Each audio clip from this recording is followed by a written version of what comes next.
ممثلين ما حبهمش الجمهور، بس يا ترى هم مين؟ هم شوية ممثلين في تاريخ السينما المصرية، وده مش حسب رأيي، ده حسب تصنيف الجمهور على السوشيال ميديا ليهم إنهم مش بيحبوه. بس السبب ليه؟ العلم عند الله. السينما المصرية اتعرفت بعدد كبير من الممثلين، منهم اللي اتحب ومنهم اللي اتكره، ومنهم كمان اللي اتوصف بالغلاسة والرخامة سواء في أدوارهم أو في الحقيقة. ومنهم ميس حمدان.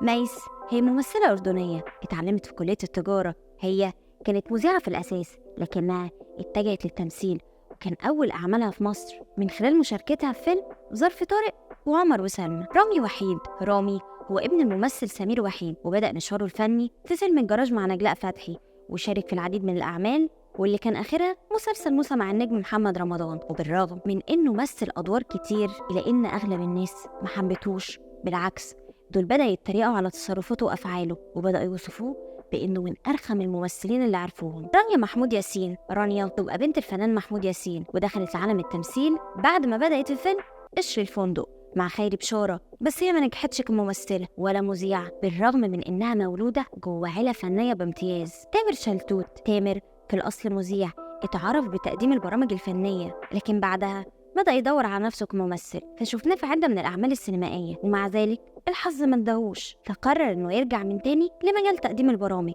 وحاليا هو ولا بيمثل ولا بيقدم برامج بشكل دايم، لكنه بيعمل برنامج على السوشيال ميديا خاص بيه. حاتم ذو الفقار. الفنان حاتم ذو الفقار رحمة الله عليه طلع عليه اسم الرخم، لدرجة إن عدد كبير من الجمهور وصفوا بمصطلح غتاتة. تقولوا ليه؟ أقول لكم معرفش، بس ده حسب تصنيف الجمهور ليه. حسن صدقي. حسن هو ممثل مصري ومنتج وكاتب، نقدر نقول إنه ممثل من بوادر السينما، وبالرغم من تحقيقه وشهرة، لكنه قرر يختفي عن الأضواء لعدم قدرته على التعامل مع الشهرة والأضواء، وأعلن توبته واستسلامه، وده كان من أفضل القرارات بالنسبة له، لأنه اختار سلامه النفسي عن أي حاجة.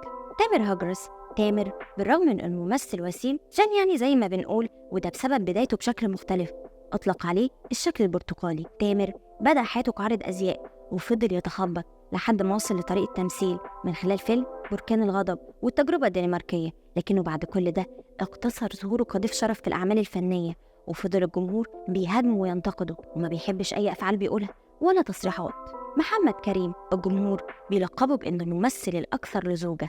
بدأ مشواره الفني من خلال مسلسل أحلام مؤجلة مع سعيد صالح، بجانب مشاركته في عشرات الأعمال، لكن الحقيقة إن بداية شهرته من خلال أعمال المخرج خالد يوسف، لكنه دلوقتي تخطى نجوميته حدود الوطن العربي ووصل للعالمية. وبعد ما حكيت لكم عن أشهر الممثلين اللي ما حبهمش الجمهور، يا ترى مين أكتر واحد شايفينه مظلوم لأنه موجود في القائمة دي؟ كنت معاكم أروى سامي في فانز كلاب. ما تنسوش تعملوا لايك وشير وفولو سبسكرايب، تكتبوا رأيكم في الكومنتس تحت.